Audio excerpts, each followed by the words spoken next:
What's going on, guys? We're gonna try this one more time. I miss you guys.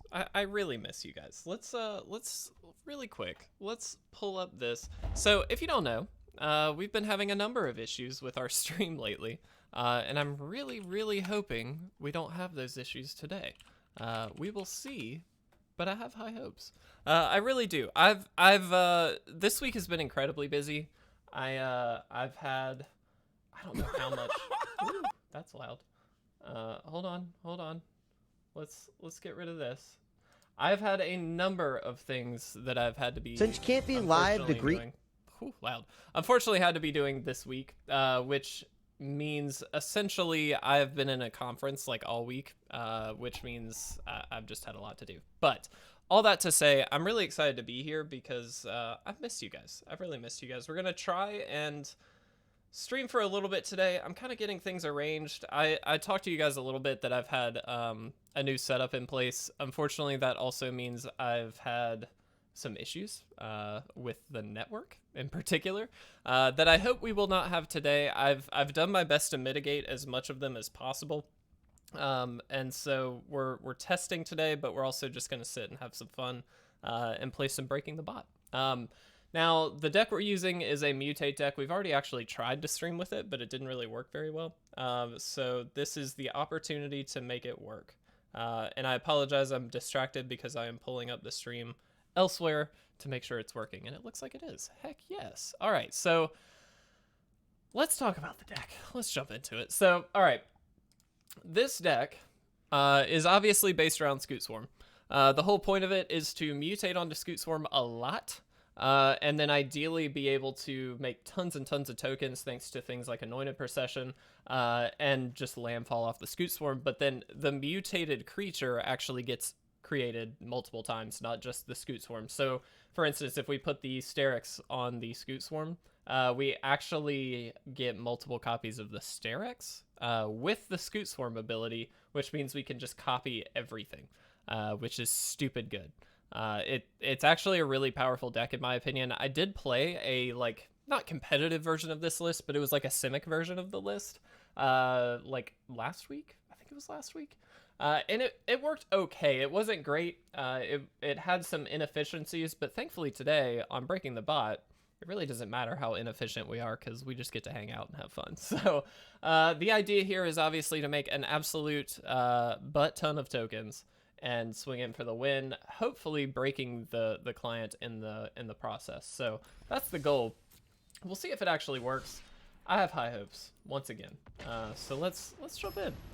I do have to ask, you know, anybody in chat, if you're hanging out, I do have to ask you, what should be our goal? How many tokens do we need before we can attack and try and finish the game? Yes, we keep. Pretty straightforward. I also have to ask, how is everybody's week? Because I haven't seen you in so long, and I really miss it. Let's beat Sparky. Don, thank you for coming to hang out. I really appreciate it. I have missed you guys, like, an insane amount. It's so good to be back. And it seems to be stable at this point, which is a step in the right direction. You know what? Let's just go for it. 3,000 again. Don, we can go for 3,000. That's fine with me. By me. We may be here a while, but we'll see if we can make it work. Don, tell me something good that happened to you this week, man. I need to know. What's something really fun that happened to you this week? I saw you posted. I'm a little upset that you played a deck that was green that did not have the Almighty in it. And I saw you posted back. You got a couple more videos coming. I hope so, because that's not right, man. It's you. We have to have the brush wagon there. All right. Dom, we're going for 3,000. That's what we're going for. We got a long way to go. But do I not have an I didn't count. Whoops. All right, let's do this. Let's go over. I love this. This is so good. The fact that we get to just do stupid broken stuff is really fun. So this is what I'm saying. Now we've got multiple copies of of this 2-3. Guess I shouldn't have put it over, but it doesn't really matter. This is breaking the bot. The goal is to get 3,000 creatures. I think that should be enough. All right. Perfect. All right, let's throw lands out there. This is also kind of a nice thing about this is it has a built-in backup plan. Dude, you did another escape room. What was the theme of this escape room? Arena breaking records, yes. I guess it really doesn't matter what land we pick at this point. All right, well, that's pretty good. What was the theme of the room that you broke out of, Dawn? I assume you said you escaped the room, so I assume it went well. Yeah, we'll just hit land. This is stupid.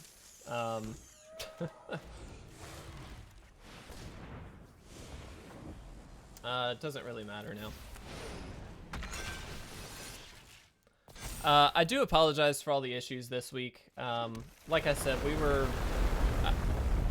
conference going on all week at my real work. And then on top of that, just having so many network issues. I really love this new computer. It's been great. And I hope that the stream looks a little bit better thanks to it. But it posed some issues this week is all I can say. Off to a great start, by the way, as we can see. Locked 2 large boxes, and we had an opening between them to communicate. Oh, Dawn. That is a difficult task. How long did it take you guys to get out? Out of curiosity.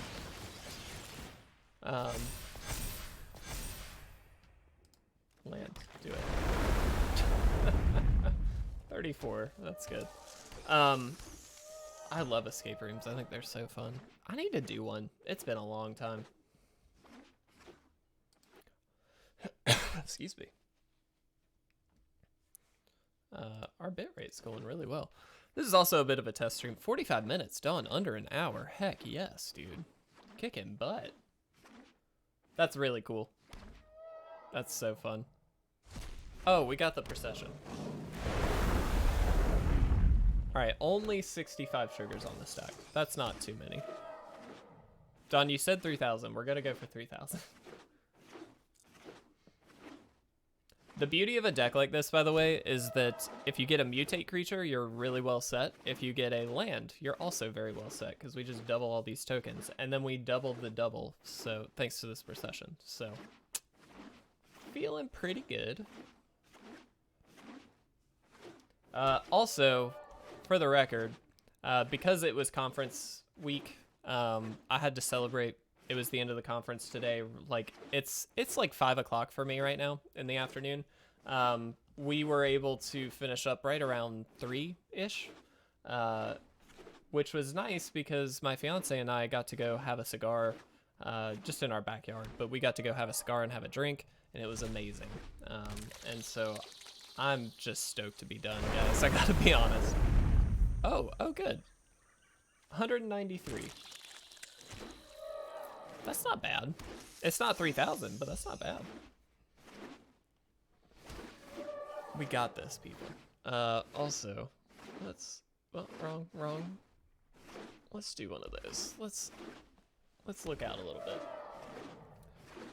bit. Don, you tell... Here's the deal. I'm going to wait for you, Don. You give me the okay to attack, and I will attack. But you're an all-star. You've been here for so long. On every single stream.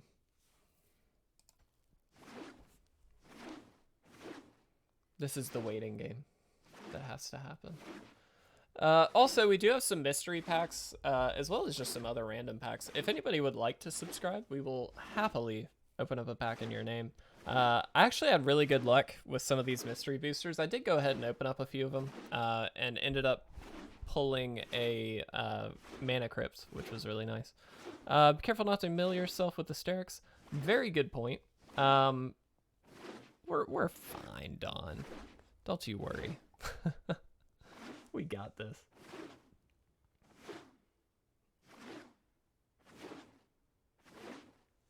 Don, do you want to do the math and see how much damage we do if we attack? Honestly, I'm just really happy to have a stable stream because all this week has been such a problematic time. Just so happy to not have that issue. All right, let's see.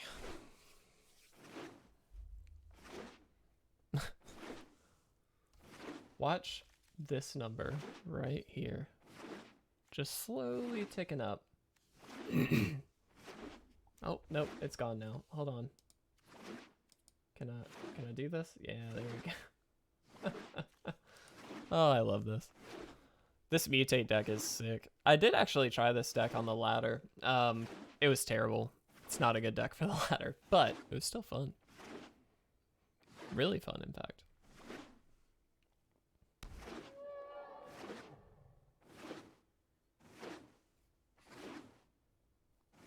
It's definitely running slow. I was kind of hoping we could crash it this turn, but this would be like the fastest episode of Breaking the Bot ever. We're not even at 12 minutes.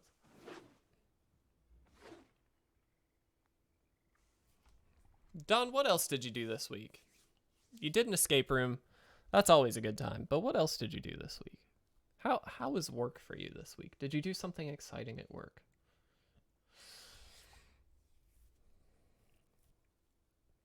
We've lost audio on the client.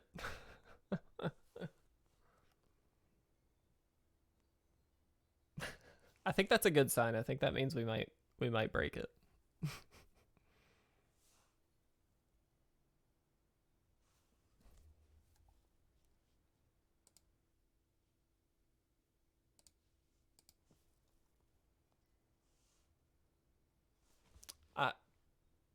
We have no sound. I'm so sorry.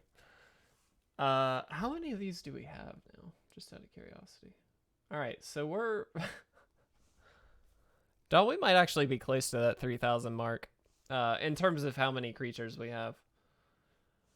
We didn't get 3,000 on the stack, but we're well over it. We're gonna be well over 1,000. Excuse me.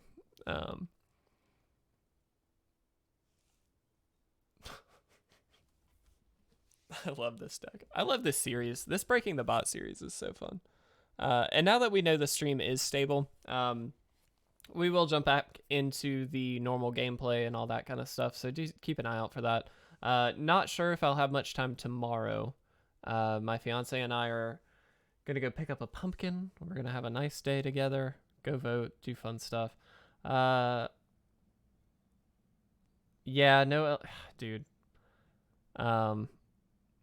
I feel you on that one. There's nothing going on at our LGS either. It really sucks. I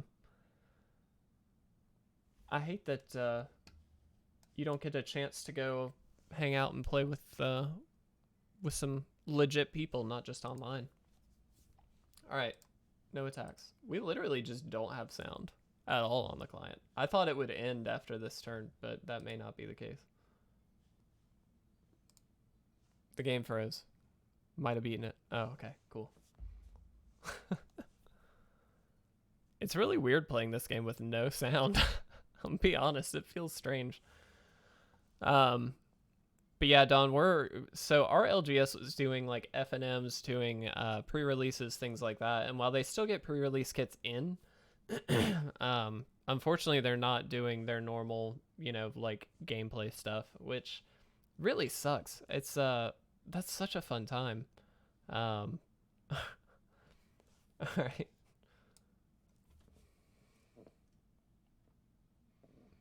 We might have broke. Oh, we didn't break it. Well, we might have still. We'll see. How many tokens does this make? This is a lot.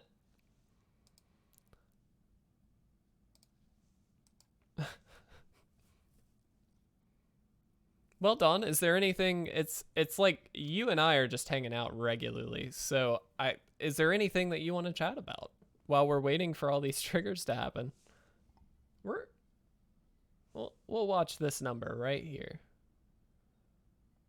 Let's just see. 400, 500, 600, Dude, we might have gotten the 3,000. We'll see.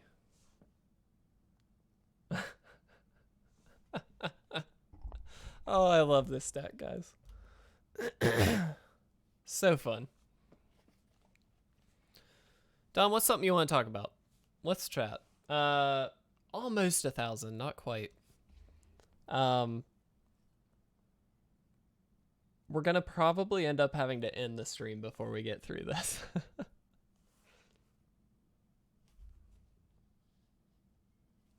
Or it'll just give me a game loss.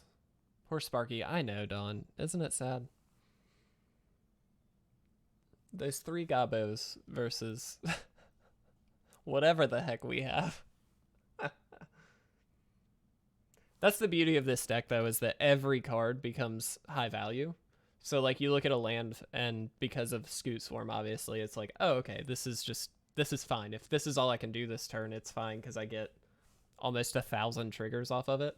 And then, of course, if you get a mutate creature, it's just off to the races. But regardless, this is, like, stupid good. So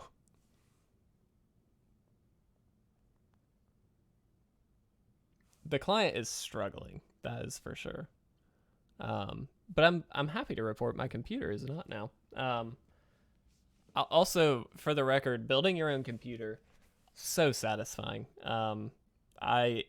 That's not something. So I've built computers before, but I've usually done it with, like, 1 or 2 other people, where it's been for work or something like that. And so this was the first time that I was building my own PC for myself, by myself, and from the ground up. And I have to say, it's very rewarding. Like, when it turns on and you get that moment of, like, oh yes, it works. And then obviously getting everything installed is just so fun. But to know that it's working, and I've been monitoring. So for the record, before I was streaming on a Lenovo all-in-one, and I apologize, I don't know the exact model, but it's just one of their pre-built all-in-one computers, which clearly is not built for streaming. And so I was really interested to see, like, monitoring the CPU, the GPU, all that kind of stuff, and what that compared to with this new computer. And so I looked, and before, when I would be streaming, I'd be maxing out the CPU and about 40 to 50, max 60% on the GPU. Yeah, done. So not in this build, but in a previous build, that definitely happened. So I was maxing out stuff, and that led to a lot of why we were dropping frames in the stream, things like that, which it doesn't look, I mean, the game is dropping frames, but, like, it doesn't look like I'm monitoring on this other computer over here, and we're doing okay there. No unstable warning. We're excellent. We're doing great. I monitored the other day just while playing, and I was at, like, 5%, maybe 10 on the CPU, and, like, 7 on the GPU. And I'm like, all right, this is a million times better. So really, that's boiling down to the network issues that we had this week were really the biggest thing. But thankfully, what I ended up doing was, so the hardwire plug, what caused the network troubles in the last days? So, Don, exactly what we're about to talk about. So the issue that I have is the only network hardwired connection that I have is downstairs in our living room. So what I did was I bought a piece of equipment that allowed me to extend the network up through just a regular outlet, and then also hardwire into that extension. And so when I did that, my expectation was that, okay, perfect, we're going to be able to reliably not have to drop things on the network. However, and this might very easily just be my fault, I went for a relatively budget option, but still gave good network connection, supposedly. However, it was dropping. Every so often, it would just drop completely. And so what I ended up doing on this computer is just buying a Wi-Fi card. I installed that yesterday evening after work. Tested it a little bit, and it was not having any issues. So the hardwire, counterintuitive, I know, but the hardwire was actually the problem. I tested for a number of hours, just, like, leaving Arena up and seeing if I dropped the connection, and it did not drop last night, which is phenomenal, because it just means that this is going to work now. So that's good. But it was frustrating as all get out to jump on stream. That happened twice this week. And Dawn, I think you were there for both of them. It was really frustrating to jump on stream, get started on a deck, and then all of a sudden it just drops. And I'm like, oh. And it wouldn't reconnect immediately either. Like, there was a bunch of problems going on. So it was just frustrating. But thankfully, not an issue any longer. We still, I'm sure, will run into some network issues just because our ISP around here is garbage. But it's at least going to be more reliable. So high hopes there. We're still in the 800s, by the way, on these triggers. We're only 20 minutes in, though. That's good. No sound is a little weird. It's so strange playing this game with no sound. But yeah, so we're working now, which is great. I could not be happier. I'm just monitoring. By the way, if you see me looking off screen over here, it's because I'm monitoring everything. I'm trying to ensure that I know everything is going to work. Breaking the Bot's a really good test drive of everything without having to, jump into networked games. You're still relying on your network, but not worried about the connection issue. Don, we maybe should have attacked last turn. This is going to take a while.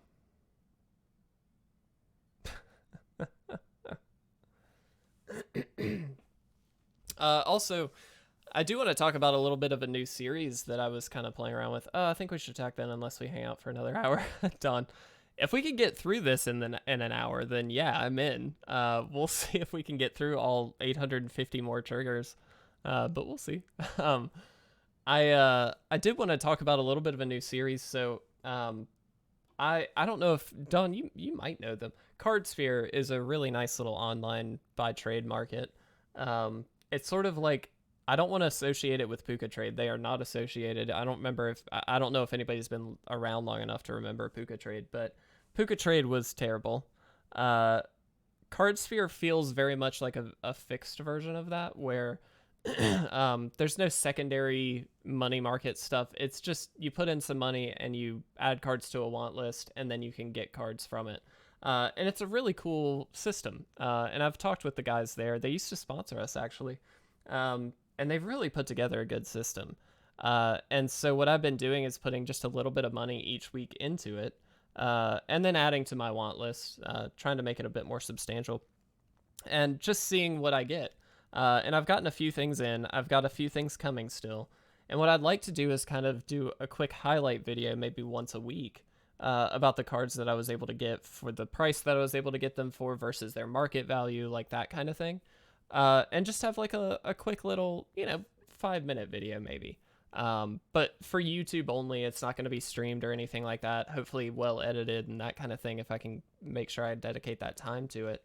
And just kind of talk about the cards that I got, because I think a lot of people get wrapped up, I think, in the like super expensive pricey cards. And while those are very, very fun to get, don't get me wrong. And certainly there's opportunity for it, but sounds good, but US mostly. It's a fairly large US base. That being said, Don, the company is based in Canada, actually, and they do support international.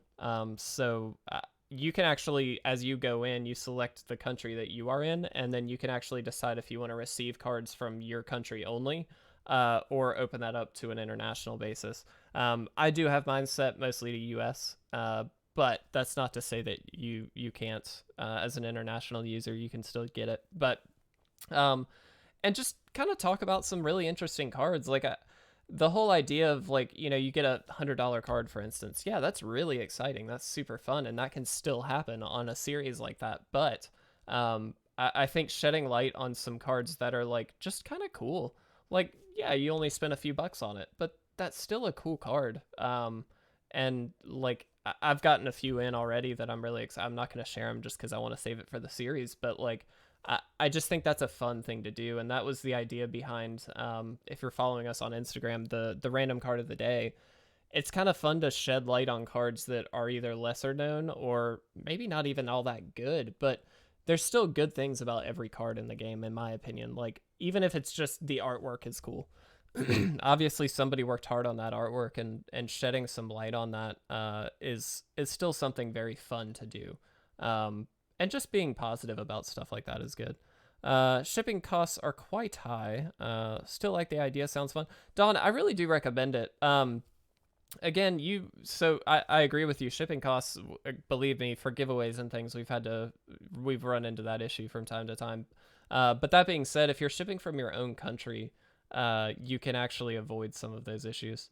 Don, glad you love the random card of the day. It's fun. We didn't get to post one today, and again, just a fault of being such a busy week. But yeah, I'm not trying to commercialize Cardsphere by any means. They don't sponsor us right now. It's just a really nice tool to use. And so if it's something that you're interested in, just to pick up some fun little cards every once in a while, it's a really cool tool. And again, they've done a really good job, and they stay on top of things in terms of, if something spikes in price for any reason, they'll kind of pause trading on it to make sure that they give the opportunity for level out to happen.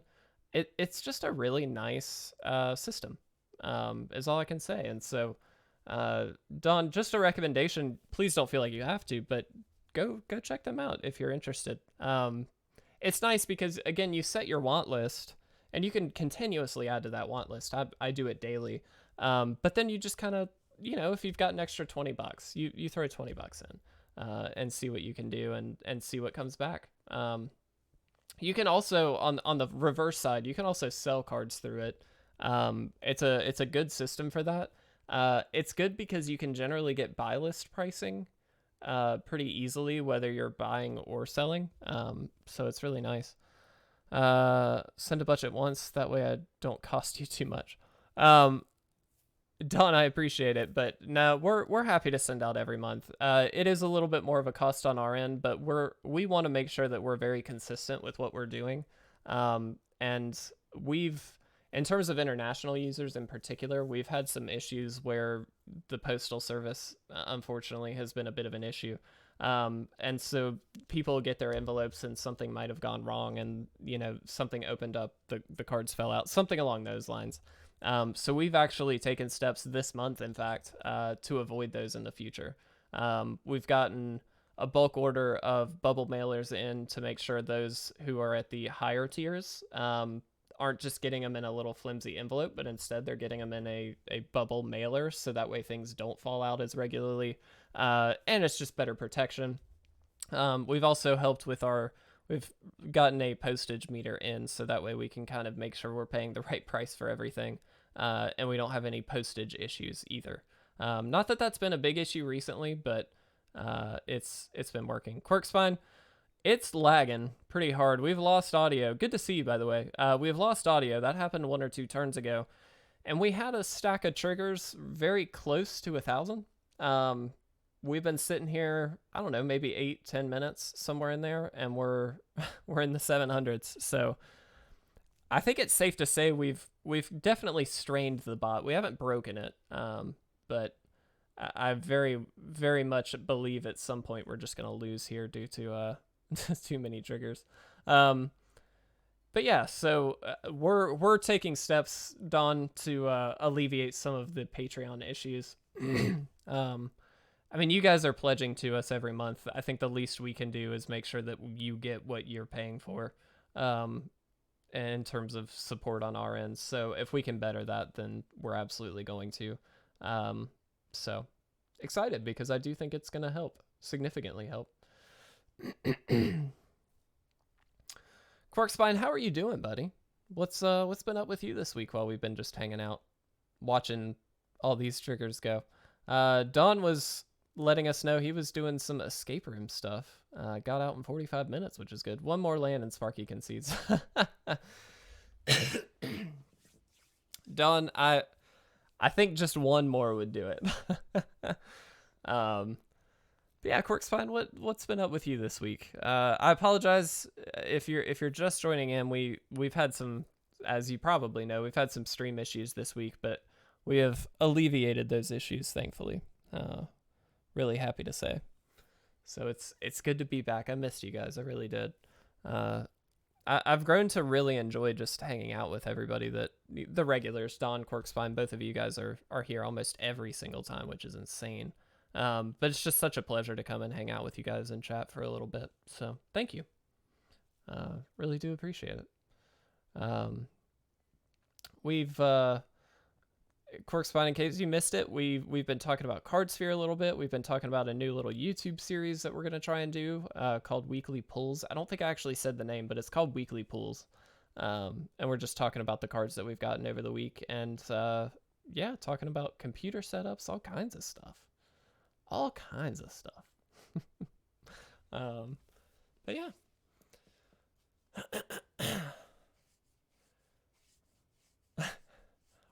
We're gonna be here for a long time. At some point I do have to end it, unfortunately. Nothing much, just got a few things of math and coding to finish. The Light of Hope deck breaker is in the suggestions. Corkspine, actually, to your point, thank you for reminding me. I did copy that deck into Arena. I did play with it twice, in fact. I stumbled upon this deck as an idea. I had a thought and I had to go with it, and so that's why we're playing this today. I do have your deck ready to go. So on the next, Breaking the Bot episode, I think that might be something we do. It was pretty fun. I will say, not to compare and not to say that your deck is any worse, because please don't take it that way, but in terms of doing crazy stuff, it took a little bit longer to get going. This is like pretty quick to work. I think we got to a point where we were having, and Don, you might be able to help me here. We were at like 10-12 minutes and we were doing like 300 stacks on the trigger, or triggers on the stack, excuse me. But Corkspine, your deck was very fun to play with, and I think it's something we ought to feature on Breaking the Bot. So I do have that ready to go and queued up. If there are any other deck suggestions, by the way, I want to encourage everybody to share those. You certainly can. We'd obviously appreciate it. These Breaking the Bot episodes are just kind of fun, just to see what you can do. I feel like that you get into a little bit of a pigeonhole where it's like, okay, we're just going to go tokens. And of course you're going to see a lot of the same cards over and over again. So something I kind of want to do is try and find ways to push out of, we've done tokens, we've done life gain, and we've done 1/1 counters, which Corkspine, yours falls into that 1/1 counter category, I think. However, we've done less 1/1 counters, so I would like to jump into that. I got away from the life gain on this one and just kind of went purely tokens, but pushed it a little bit further. But I want to kind of find new ways to break it. This is a fun series, but I don't want it to get too like monotonous and stale. I say as we've got we had almost 1,000 triggers on the stack, but regardless, I want to do fun stuff and some different stuff. So at some point I will have to end the stream. I don't think we're gonna get through this stack. I hate that, but I do have a standing happy hour with my fiance's family, so I want to make sure that I'm there for that. Hopefully tomorrow I might have a little bit of time. Like I said, my fiance and I have some plans tomorrow. And so I do want to spend some time with her. It's been such a crazy week that I just felt it was important for us to spend some time together. Hydra's Growth and Light of Promise on a lifelinker. Yeah, dude, it's sweet. That's not a bad idea. Yeah. But anyway, I just wanted to spend some time with some fun people. You guys included.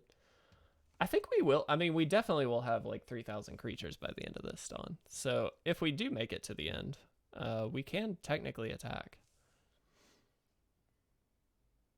Just think if we were gaining life on top of this. That'd be kind of insane.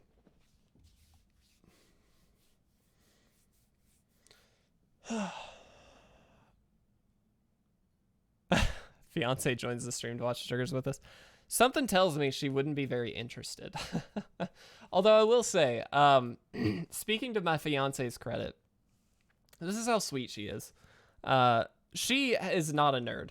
Okay, let me just go ahead and say, like, I stream Magic, as you can tell behind me, Magic. Like, I'm a nerd. I'm certified nerd, and that's fine. I've accepted it. It's cool. you guys are sitting here watching me. So, and I mean this in a very endearing way. You guys are nerds. I love it because that means we get to hang out and be nerds together. My fiance, her name is Caitlin. She is not a nerd. She loves games. She loves to sit down and play games. We do that. In fact, during lunch when she was off, she's a teacher. And when she was off during the summer, her and I every lunch, because I work from home, would sit down and there's a card game that we play called Pinochle. That is really, really fun, and she and I learned two-handed, so just her and I could play. And it was a great time. We always love playing games. We go over to families and, both of ours and play games with them. But she's not a nerd when it comes to, like, this. Like, she doesn't play Magic. She doesn't play Magic. But she was so sweet because I told her when we first started dating, this was 2 years ago, that It Resolves is really important to me. It's a huge creative outlet for me. It's obviously a really important thing in my life. And so I just wanted it to be set up front that, I'm not expecting her to be a part of It Resolves. If she doesn't care about Magic, she's not going to want to be. But I just wanted her to understand that this is going to take up time. This is important to me. And she was super chill with it. She was like, yeah, dude, like you got your thing. We're both independent people. It's fine. You do your thing. I was like, awesome. You are a trooper. Well, I want to say like a year ago-ish was the first time she like sat down and said, hey, will you teach me how to play? Well, that opened the floodgate. And so she was very kind and very patient because I'm not the best teacher, but she and I got to sit down and play some Magic together. And every once in a while we still do. And it's a real treat because that's not something I expect of anybody, but she was kind enough to give it a shot and try it, and she kind of enjoyed it, which is awesome. She also, by the way, all these binders behind me. So okay, here, all these binders. Okay, here there's like 8. There are 12 pockets of 8 here. There is also a bookshelf off screen over there that has, I would say, 25-ish to 30 on it. She helped me sort my entire collection. And what we do in these binders is we get 4 of every card that I have. Any extras go into a separate pile, and they're in set order. So, if I pull out a binder, it's whatever set it is, and everything is in set order there. She helped me with that. It took, I think, a year to get I think it was just under a year to get everything sorted because I have an excessive number of cards. I have spent a lot of money on cardboard. But regardless, she was kind enough to help me with that, which is amazing. And again, I could not have asked for anyone more amazing to have helped me with that. Bossox, welcome. Yeah, we've gotten, well, not halfway through. We're like a third of the way through the triggers that were on the stack. I was gushing over my fiance, so I apologize. But welcome. I hope you're having a fantastic Friday. I hope you had a good week. We're just waiting, really. I don't know that we're gonna get through this, but we're gonna try. I have to ask, if we do have to end the stream, does this count as breaking the bot? We didn't technically break it, but I just need to know. This is insane to me that it just goes on and on. Bossox, what have you been up to this week? Let's talk about you for a little bit. Let's see how things are going. Yeah, this is a lot of Sterixes though. Quite a number. I love playing this game. It's so fun. I really wish the game would either crash or like turbo through these, but it's not going to happen. It's okay.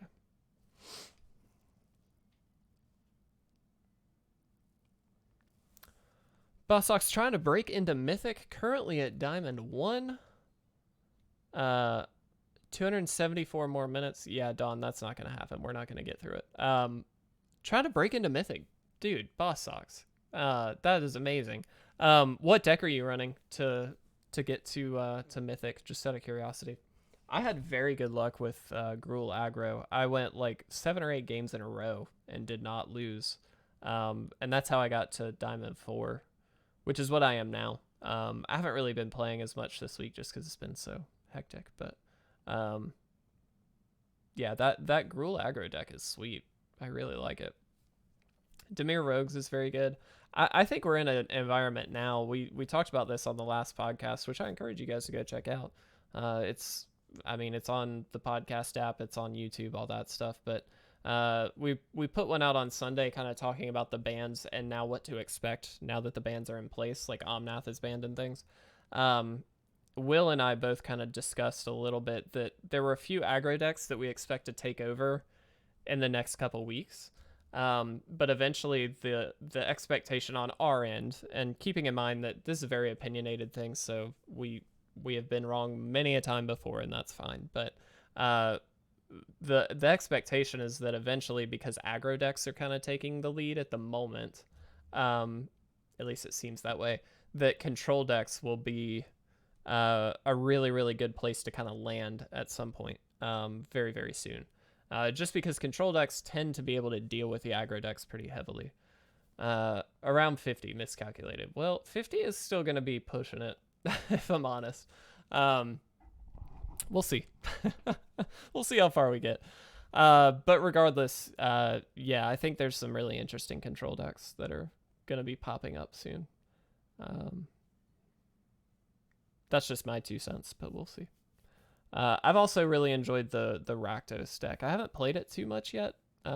I've seen it played quite a bit. I have kind of dabbled with it, but I haven't played the I didn't just net deck a list and play it yet. And I kind of want to do that as a good starting point. Net decking is its own topic, but I find it useful just to get to a nice starting point, just to practice, and then you kind of find the pitfalls and fix them as you go. But regardless, the Rakdos deck is very sweet right now. Channeler is a really cool card. Lots of really good stuff. Blue White Yorion Flicker. Boss Sox, I think you said that, yeah. Commented something about Yu-Gi-Oh! Having pretty regular ban lists compared to Magic. Now players like those ban lists as a refresh of the format. Boss Sox, you did. You're right. I apologize. I wasn't aware that was your comment, but yeah. And I think we responded to it because that is a really good point. I mean, you look at different games and the ban list is seen very differently in different games. Now, I'm not a Yu-Gi-Oh! Player, so Boss Sox, you'll have to fill me in on every little detail there, but from what you said, and please don't let me put words in your mouth, but from my understanding, they do ban things pretty regularly, and that's seen as generally not a bad thing. Like it's a nice way to kind of refresh things. However, and this is where my question comes in, because I don't know, is there a lot of value tied to the Yu-Gi-Oh aspect of things? Like when you look at a particular card, I know there's different varying rarities of cards and things like that still. When I did play Yu-Gi-Oh, which was early days when it first came out, there were like secret rare versions of the same card that you could get at a lower level. And what that meant was that the secret rares could kind of retain that value pretty well, but the regular kind of version of that card was fine because it didn't necessarily hold a ton of value. It was higher value than a lot of things, but not necessarily the best in terms of you're not making a ton of money off of it. And I think the ban list in Magic, you've got 2 groups of people. You got the playability people, and then you got the value people. And it's really damn near impossible to be able to please both sides of the aisle there, because the issue that a lot of people have is they buy into a standard set. Take Zendikar Rising, for example. Omnath, huge flagship card for the deck, or excuse me, for the set, obviously, and obviously a very powerful card. However, when you get a lot of people investing in that because they want to have the best standard deck, so they all buy into Omnath, then they ban it. The problem now is that Omnath that you bought for, I don't know what the price was, say $30, just make up a number. Say $30 you buy an Omnath, and then they ban it. Well, now it goes down to, let's say, 15. Now all of a sudden you've paid double for a card that you can't use anymore. And that value-wise is the issue that a lot of people have in the Magic community. Now, that's me speaking for other people, so keep in mind that, I'm not going to be a perfect judgment of that. So please don't take that 100%, but that's my understanding of why a lot of people get frustrated with it.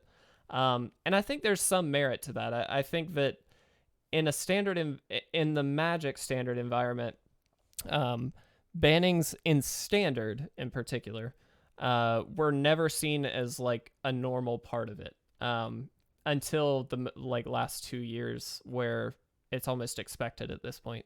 And so I think there was a lot of frustration when that train kind of started rolling, because now people have invested money, they've invested time to building this deck. Now they've got to go invest more to play a deck that they didn't want to play because they built the deck they wanted to play, but they can't do it anymore. So that's my understanding of it. But Boss Sox, you fill me in a little bit on that, because again, I don't know everything by any means. So I just think that's an interesting argument. And certainly as a collector, which obviously I kind of qualify, I get a little frustrated by it. But what I will say is, as a general collector, I don't put too much stock in standard. I buy standard stuff and I open standard stuff mostly because of the channel. I actually most often prefer like the master sets and things like that. Even though those reprints kind of push cards value down still, it's more of an accessibility issue at that point, and I think it's worth doing. Because at the end of the day, this is a game, and like it's got to be accessible for people, otherwise people aren't going to play the game. And so I think it's really important to make sure that people can get their hands on the cards that they want to play with. Which brings up the reserve list and all kinds of other arguments, but I just think there's a lot there that you have to consider. And Boss Sox, I'm glad you enjoyed the podcast. I'm sorry I didn't respond to that, but yeah, I'm glad that you enjoyed that podcast. That was a fun episode, actually. It's a long episode, wasn't it? It was a longer one. But it was really fun. So we're recording Sunday, or excuse me, live streaming Sunday's podcast, obviously, but actually don't know what the podcast topic is going to be. We haven't planned that far ahead yet. Any suggestions on something you would like to hear a podcast on? I'd be happy to push those over to Will, and maybe we can get something going. Someone who plays MTG on Arena, I definitely fit more into the playability aspect of the game, not the collector's part. And Boss Sox, I think that's the norm now. I speaking as a collector, I still feel the same way. I think it's really important for people to be able to play the game, because the longevity of the game depends on the fact that people can play it. So it seems like a no-brainer to me. I think where people get, I will say the frustrating side of it is where you get the people who have invested, literally invested money into this game. What time will the podcast be? It's 8 p.m. Eastern time is usually right around when we start on. Reserve list is a prime example. A lot of people invested in the reserve list because there was a market there to say, okay, this is the only amount of this card we're going to have. Excuse me. And so if you buy it now, ideally it's going to go up in value. And that was the whole existence of the reserve list, was because people, complained. But I don't know. I'm kind of the camp, I've got a couple cards on the reserve list and things like that. Dual lands, things like that. And I love them, but at the same time, if you make them accessible, it means more people get to play like Legacy and Vintage. And personally, I really love Legacy and Vintage. I think they're fun formats. They're overpowered in comparison to things like Standard. I mean, you can win turn one in a lot of situations, but it's a higher level of gameplay. And I think what that provides is a way to dig deeper into the game. And so you get people who, play Standard, for instance.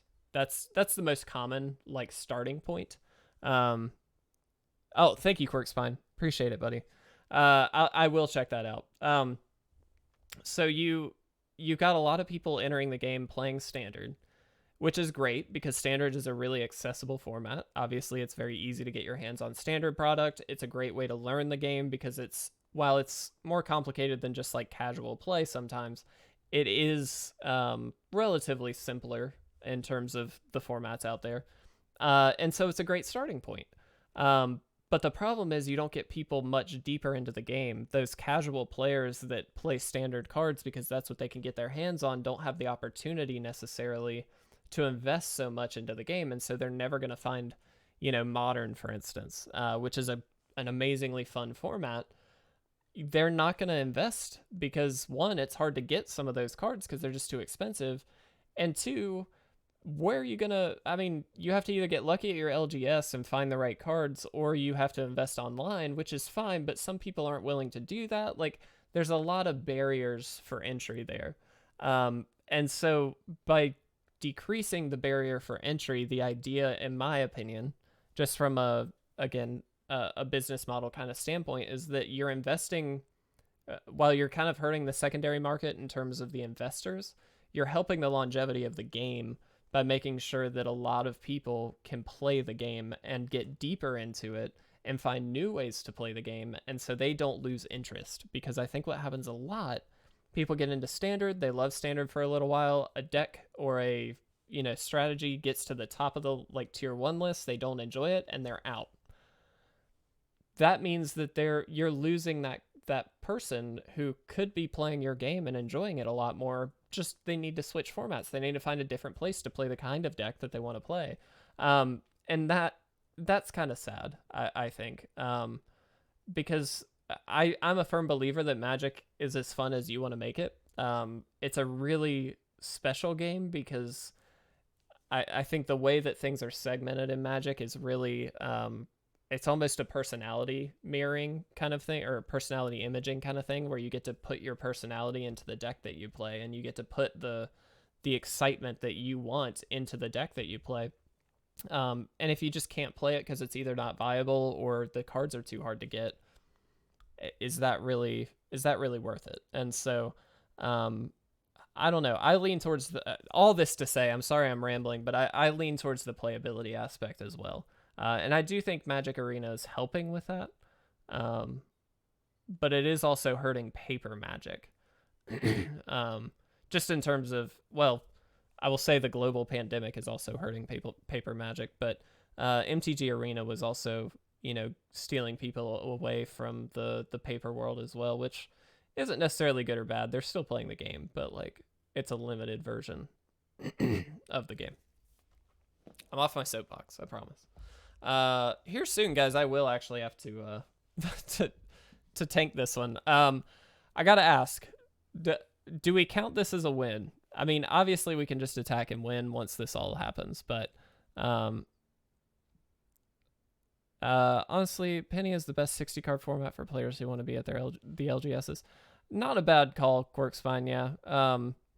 It's a very accessible way to play. And honestly, Popper is a really fun way to play, I think.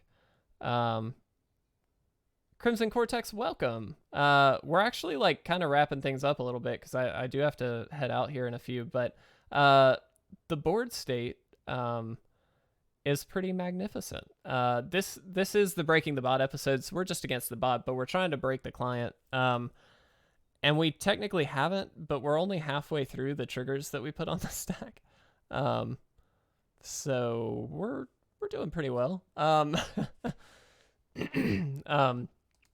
But regardless, yeah, I don't know. I think it's really important for the game to be playable. But Popper is a really fun way to play and a relatively inexpensive way to play. There are some Popper cards that are a little bit more tricky. Cortex, yeah, this is pretty fun. I love the Breaking the Bot stuff. I think these are really fun little games that we get to do. We will jump into actual Standard gameplay, ranked, and everything like that at some point soon, but this was a bit more of a test of the stream and everything. Break the Bot if you resolved a Settle the Wreckage. Quirkspine, if we resolved to Settle the Wreckage, they would have to be attacking us, and they'd only hit 3 things. Are you saying if they resolved, or how are you thinking about that? Does Arena also solve formats too quickly for paper play? Only started playing during the pandemic, but I feel like online formats are solved so quickly. Bossox, you bring up a really good point. So, to one extent, yes, but a format, in my opinion, again, take that as you will, but in my opinion, a format generally is fluid. And so while, yes, it's easier to solve a format and come up with the best deck, it's then very easy also to say, okay, we know this is the best deck. How do we plan for it? And then that becomes the better deck. The problem that leads to is it's kind of a linear line that you get to where it's, okay, this is the best deck. It's just a matter of beating that best deck now. Which is why the standard bannings happen where you've got Omnath, because yeah, it's easy to say you could just kill Omnath, but at the same time, if you're building a deck just to kill Omnath, then now your only two decks are going to be Omnath and the deck to kill Omnath. And so it makes it not very fun. So yes, it is very easy to solve the format because a lot of people have that information accessible. But I think there's some level of fluidity to it that it's always going to be slightly changing. Angel of Dire Hour, do it on your side. Oh, I see. Okay. Yeah. You're totally right. I think we break it if we did that.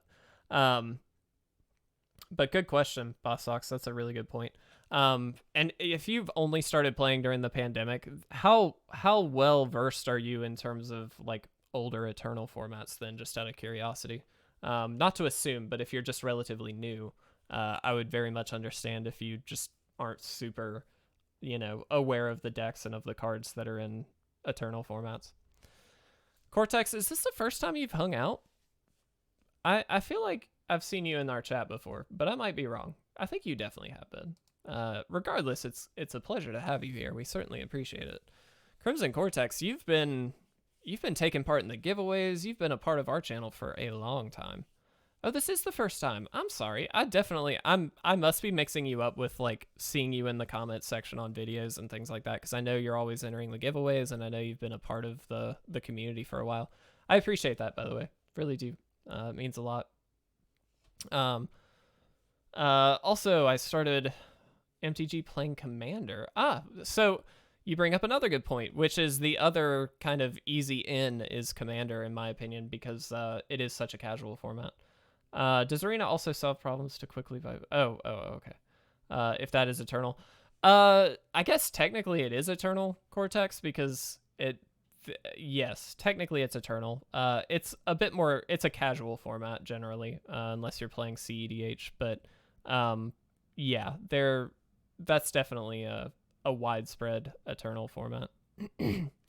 I'm thinking in terms of things like Legacy and Vintage, if anybody played those, and even Modern.